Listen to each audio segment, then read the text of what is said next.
अस्सलाम वालेकुम दोस्तों। एहसास कहानियाँ चैनल में आप सबको खुशामदीद कहते हैं। दिसंबर की एक सर्द शाम में इस्लामाबाद एयरपोर्ट पर एक फ़्लाइट उतरी।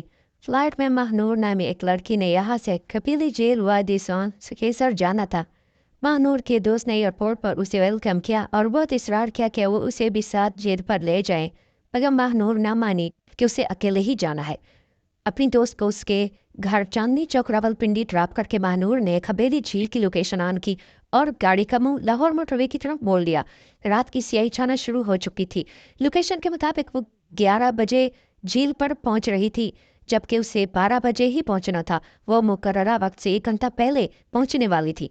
कलर कहार से गाड़ी ने मोटरवे छोड़ दी और खुशाब रोड पर आ गई। पेल मोड़ से लोकेशन ने जाबा गांव की तरफ गाड़ी मोड़ दी। चंद किलोमीटर के बाद सड़क इंतहाई खराब बल्कि खतरनाक हद तक टूट फूट का शिकार थी। होंडा सिविक गाड़ी मामूली से जंप पर भी नीचे से लग जाती है और यहाँ तो ठा ठा नीचे लग रही थी। कुछ सड़क टूटी हुई और ऊपर से सड़क पर खड्डों पर पानी भरा हुआ था। महानूर अपने सामने चलने वाले एक ट्रक को फॉलो कर रही थी। जहां से वो गुजरता वो वहीं से गाड़ी गुजार लेती। एक गहरे पानी के तालाब में गाड़ी गिर गई तो ठा करके उसका जंपर नीचे किसी नोकदार पत्थर से टकराया और मीटर में इंजन चेक लाइट के साथ अलादीन के चिराग जैसी एक लाइट ऑन हो गई। महानूर ने गाड़ी बंद की। बाहर निकलना मुमकिन नहीं था। हर तरफ कीचड़ और पानी था। पीछे से एक छोटी सी सुजुकी की गाड़ी आ रही थी। उसने गाड़ी के इंडक्टर ऑन किए तो करीब आकर गाड़ी रोक दी। महानूर ने शीशा नीचे करके जो हवा में था उसे बताया। लोडर से ड्राइवर ने महानूर को बताया कि उसका नाम मोहम्मद सालेह है और वो 1 किलोमीटर आगे वाक़े गांव का रिहायशी है। अभी उसकी गाड़ी ने मूंगफली है।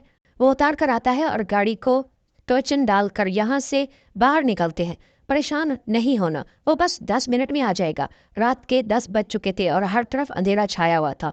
वहाँ से कोई चीज़ नहीं गुजर सकती थी। चंद मिनट बाद ही मोहम्मद सालेह अपने एक दोस्त के साथ वहाँ आ गया।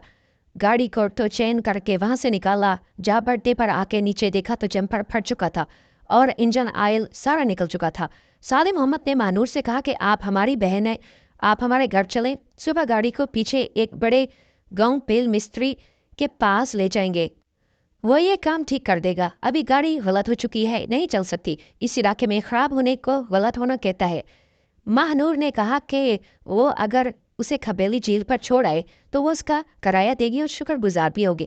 साले मोहम्मद ने बताया कि इस वक्त वहाँ कोई नहीं होगा। सर्दी के मौसम में वहाँ दिन में कोई नहीं होता, अब तो रात का वक्त है। महानूर ने बताया कि उसका कमरा वहाँ बुक है। वहाँ एक होटल है और वहाँ मौजूदा स्टाफ उसके राब्ते में है। साले मोहम्मद ने कहा ठीक है, वो 4,000 रुपये लेगा और रात वहीं रुकेगा। सुबह आपको वहाँ वापस ले आएगा। महानूर ने कहा भाई आप 5,000 ले लें। ठीक 11:15 बजे वो लोग झील पर थे। झील के किनारे पर लगी बरकी शम्में बुझ चुकी थीं और वहाँ गार्ड पहरा दे रहा था। गार्ड को महानूर ने बताया कि उसकी बुकिंग है और वो उसे वहाँ मौजूद कैंटीन में ले जाए, जहाँ से उसका नाम लिखवाने के बाद कमरे की चाबी मिली। महानूर ने वहाँ मौजूद मुलाजिम से पूछा कि खाने में कुछ मिल सकता है। उसने बताया कि क्लब सैंडविच मिल सकता है और चाय मिल सकती है। महानूर ने उससे कहा कि ठीक है, एक सैंडविच बना दो और चाय। आधे घंटे बाद झील किनारे एक टेबल पर रख देना और वहाँ मौजूद लाइट्स ऑन कर देना। उनको इस वक्त ऑन करने की जितनी भी इजाफी पेमेंट होगी वो मैं दूंगी। उनको बंद नहीं करना। और गार्ड ने जाकर लाइट्स ऑन कर एक टेबल साफ करके कुर्सियों पर पड़ी ओस को साफ करके वहीं खड़ा हो गया। महानूर ने मुलाजिम से पूछा कि कोई और भी यहाँ रुका हुआ है। उसने बताया नहीं, वो अकेली है और कोई मेहमान नहीं है यार। उसने बताया कि मैडम पानी गर्म है, आपने बाएं साइड से खोल कर 2 मिनट टूटी खुली रहने देनी है। साले मोहम्मद पार्किंग में अपनी मोटर गाड़ी में बैठा गहरी सोचों में गुम था कि जवान लड़की रात के इस पैर अकेली क्या कर रही है। उसने फैसला किया वो रात यहाँ गाड़ी में ही कयाम करेगा। महानूर से उसका किराया वहाँ चलने से कबल अदा कर चुकी थी। चंद मिनट बाद अपना सामान कमरे में रखकर महानूर झील के किनारे जा चुकी थी और चाय सैंडविच में भी वहाँ पेश कर दिया गया। आज से ठीक 5 साल कबल महानूर ने पाकिस्तान छोड़ा था और अपने खावंद के साथ एक वादा किया था कि वो 5 साल बाद दिसंबर के माह आज के दिन ही इसी वक्त वो जहाँ जुदा हुए थे, यानी 12 बजे खबेली झील वादी सुन सके सर में मिलेंगे। और इन सालों में उनका कोई राब्ता नहीं हुआ था। आज 5 साल मुकम्मल हो चुके थे और मानूर ने अपने खावन से मिलने का मुकर्ररा वक्त पर आ चुकी थी, मगर अभी भी उसका खावन नहीं पहुंचा था। मानूर और रमीज़ दोनों क्लास फेलोज थे, एक दूसरे को पसंद करते थे, मगर ज़ात बिरादरी मुख्तलिफ होने की वजह से वालिदैन ने इनकार किया था। रमीज़ ने अपने वालिदैन से कहा कि वो कुम्हार का बेटा है। हमारे आबा अजदाद सदियों से मिट्टी के बर्तन बनाया करते थे। महानूर के आबा अजदाद जूते बनाने और उनकी मुरम्मत करने का काम करते थे। अब ना तो हम अपना आबाई काम करते हैं, ना ही पेशे कौम नहीं होते, मगर यहाँ पंजाब में 1000 साल पहले कुम्हार आज भी कुम्हार है, चाहे 900 साल पहले उसका ये पेशा छूट गया हो। हमारे कुम्हार और वो लोग मोची तो अगले 1000 साल तक रहेंगे। ज़मींदारों को ज़मीन का छोटा या बड़ा टुकड़ा अगर किसी की ज़ात कौम के बावजूद एक कर सकता है, तो हम हुनरमंदों को हमारा हुनर एक क्यों नहीं कर सकता। जो हम हैं वो लोग भी वही हैं। ये लोहार, तरखान, नाई, धोबी, माछी और दीगर सब कमीन ही है, मगर सदियों से आपस में ये लोग रिश्ते नाते नहीं करते। उनका हुनर से कभी ना कर सका और ना ये कभी इस तरह से ताकतवर बन सके जिस तरह ज़मीन के नाम और निस्बत से जुड़े वाली कौमें खुद को एक मानकर ताकत और इक़्तिदार हासिल कर लेती हैं। रमीज़ के घर वाले मान गए और महानूर के घर रिश्ता लेकर आ गए। महानूर ने भी घर बात कर रखी थी और वहाँ हो गई। एक बात यहाँ बतानी अहम है कि रमीज़ ने जब रिश्ता भेजा तो वो सिविल जज का रीडर था और महानूर वकालत की डिग्री करने के बाद प्रैक्टिस करने का सोच रही थी। अभी CSIS की तैयारी कर रही थी। शादी हुई, मगर दोनों घराने इस वजह से खुश नहीं थे कि हम गैर बिरादरी में ब्याह रहे हैं। बच्चों की जिद किया कि मजबूर है। 1 साल गुजरा, अल्लाह ने पहली औलाद बेटी दी, मगर वो एक स्पेशल बच्ची थी। उसके सर में पानी था। महानूर की सास ने कहा, हमारे तो पूरे खानदान में ऐसा बच्चा कभी नहीं पैदा हुआ। ना हम गैर खानदान में शादी करते, ना ये अजाब डर ले आते।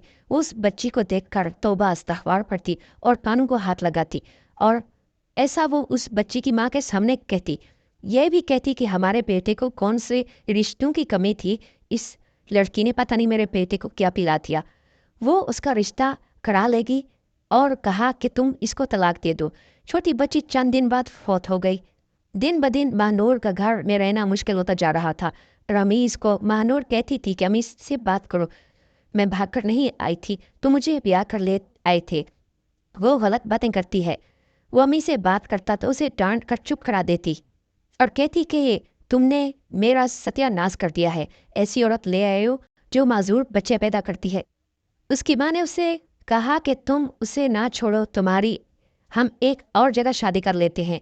ये खुद ही भाग जाएगी, अदालत में ही कोई खर्च वगैरह का केस करेगी तो तुम खुद ही अदालत में मुलाजिम हो। रमीज़ अपनी माँ की बातों में आ गया। उसने महानूर को बताया कि वो एक और जगह शादी करना चाहता है। महानूर को अलग घर में रखेगा, उसके सब हकूक अदा करेगा। महानूर ने खिलाफ़े तवक्को रमीज़ की बात मान ली और कहा कि ठीक है, तुम शादी कर लो, मगर मुझे ना छोड़ना। अगर मैं तलाक लेकर घर जाऊंगी तो किस मुंह से जाऊंगी? घर वाले तो कुछ नहीं कहेंगे, ज़माना जीने नहीं देगा कि लव मैरिज कराई और 4 दिन बाद तलाक लेकर वापस आ गई। मैं अपने भाई और बाप का सामना किन नज़रों से करूंगी? वो भी इस रिश्ते पर राज़ी नहीं थे। एक दुश्मनी की फिजा बन जाएगी। तुम शादी कर लो, जहाँ रखोगे मैं रह लूँगी, बस मुझे कभी छोड़ना मत। जब रमीज़ का रिश्ता देखने लगे तो कोई भी उसकी बीवी बनने को तैयार नहीं थी। जब मालूम होता कि पहले लव मैरिज है तो लोग पीछे हट जाते कि लव मैरिज के बाद दूसरी शादी कर रहा है, ये हमारा साथ क्या निभाएगा। रमीज़ की अम्मी ने एक लड़की अपने रिश्तेदारों में तलाश की। उन्होंने एक शर्त रखी कि पहली को तलाक दे तो ही शादी होगी। रमीज़ की माँ ने बेटे के पाँव पर अपना दुपट्टा रखा कि तुम इसको तलाक दे दो, मैं तुम्हारी माँ हूँ और तुम्हारा भला चाहती हूँ। वो ना माना कि मैंने अपनी बीवी से वादा किया है कि उसे नहीं छोड़ूंगा। वो तो लिखकर मुझे इजाज़त दे चुकी है, आप भी उस पर जुल्म कराना चाह रही हैं। मगर उसकी माँ ने कभी दिल से उसे बहू तस्लीम किया ही नहीं था और अपनी जालत की बिना पर स्पेशल बच्ची की वजह से उसे मनहूस समझने लगी थी। वो हर सूरत इस लड़की से जान छुड़ाना चाहती थी। रमीज़ ने माँ के आगे हार मान ली और मानूस से कहा कि अब माँ की बात नहीं डाल सकता।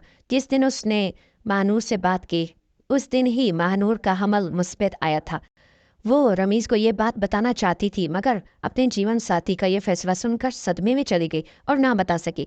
उसने रमीज़ से कहा कि वो उसके और उसके सब घर वालों के पाँव पकड़ती है कि उसे तलाक ना दे। तुम्हारी एक नहीं 2-3 शादियां करें, मुझे कोई फ़र्क नहीं पड़ता। माँ बाप की मर्जी से ब्याही हुई वापस जाना और बात थी, अब मर्जी की शादी से तलाक लेकर जाना मेरे लिए मर जाना है। एक लम्हे को सोच कर तो देखो। मगर रमीज ना माना। चंद दिन बाद महानूर ने रमीज से कहा कि वो उसे चंद माह का वक्त है, वो स्टडी वीज़ा हासिल करके चली जाएगी और न सिर्फ उसकी ज़िंदगी बल्कि मुल्क से भी चली जाएगी। ऐसा उसने खामन के पाँव पकड़कर कहा। रमीज का दिल नरम हो गया और उसने हाँ कर दी और मान गया कि उसे तलाक नहीं देगा। यहाँ भी महानूर ने अपने हमल की बात शौहर के सामने ना की, अपना जेवर बेचा और पासपोर्ट बनाया, वीज़े की कोशिश करने लगी। उसके घर वालों को कुछ खबर नहीं थी कि हमारी बेटी पर क्या गुजर रही है, वो कौन सी जंग लड़ रही है। ये सब कुछ वो अपने ऊपर सह रही थी। हार गुजरते दिन के साथ मजबूत हो रही थी। 2 माह बाद वीज़ा लग गया और वो जर्मनी चली गई। जिस दिन उसने जाना था उसने अपने खामन को बताया कि वो उसके बच्चे की माँ बनने वाली है, वो चाहे तो उसे रोक सकता है। मगर रमीज ने उसे ना रोका। महानूर ने रमीज से कहा कि हम 5 साल बाद दोबारा आखिरी बार मिल सकते हैं, ये जानने के लिए कि एक दूसरे के पिछड़ने से उन पर क्या गुजरी और इन 5 सालों में उनका राब्ता ना हुआ। तुम शादी करके अपनी ज़िंदगी शुरू करो। मेरा सामान जहेज वापस ना भेजना, किसी गरीब की बेटी को दे देना। मेरे घर वालों को तुम लोगों के घर कभी नहीं आएंगे, ना कोई मुतालबा करेंगे। रमीज ने कहा ठीक है, 5 साल बाद मिलेंगे। दिसंबर की फला तारीख को हवेली झील पर उसी जगह इंतखाब इसलिए किया गया कि दोनों शादी से पहले यहाँ आना और सर्द रात गुजारना चाहते थे, मगर शादी के बाद खुशी मुयसर ना आई और ऐसा मुमकिन ना हो सका। दोनों ने कहा कि आखिरी मुलाकात इसी जगह होगी जहां हम कभी जाने का ख्वाब देखते थे। महानूर जर्मनी चली गई और रमीज ने चंद माह बाद शादी कर ली। आज 5 साल बाद महानूर वापस पाकिस्तान आई। उसकी वापसी का उसके घर वालों को इल्म नहीं था। उसने कल ही वापस चले जाना था और यहाँ वो अपने खामन का इंतजार कर रही थी। रात के 2 बज गए मगर रमीज ना आया। वो अपने कमरे में आई और सो गई। सुबह उठी, नाश्ता किया, साले मोहम्मद के साथ जावा वापस आई। गाड़ी लेकर वो लोग पेल गांव आए। मिस्त्री नासिर ने चैम्बर खोलकर नीचे से सिल्वर वेल्डिंग करा के आयल डालकर गाड़ी स्टार्ट कर दी थी। इस काम पर 6 घंटे लगे। साले मोहम्मद ने पेल गांव छोड़ जाने का कोई पैसा नहीं लिया। बहुत अच्छा इंसान था। जब तक गाड़ी ठीक ना हुई वहीं बैठा रहा। महानूर की वापसी की फ्लाइट उसी रात थी। उसने सोचा एक बार फोन करके पूछ लूं कि वो क्यों नहीं आया। उसने कॉल की। रमीज ने कॉल ना उठाई मगर उसके भाई से बात हुई। उसने कहा कि हम रमीज को दफना कर अभी आ रहे हैं। रमीज ने कल रात खुदकशी कर ली थी। उसने बताया कि महानूर है। उसके देवर ने बताया कि भाभी, आपके बाद भाई की जिस लड़की से शादी हुई वो पहले से ही 3 माह की हमला थी। शादी की पहली रात भाई को इस बात का पता चल चुका था। उस लड़की ने भाई के सामने हाथ जोड़कर कहा कि खुदारा मुझे घर से मत निकालना, जब बच्चा पैदा होगा तो मैं खुद चली जाऊंगी। भाई ने उसे फौरन तलाक दी लेकिन उसकी मजबूरी को समझते हुए घर से ना निकला। मगर बच्चे की पैदाइश के बाद उसने भाई को धोखा दिया। बगैर बताए घर से फरार हुई। साथ ही कीमती सामान जिसमें नकदी और कीमती जेवरात थे लेकिन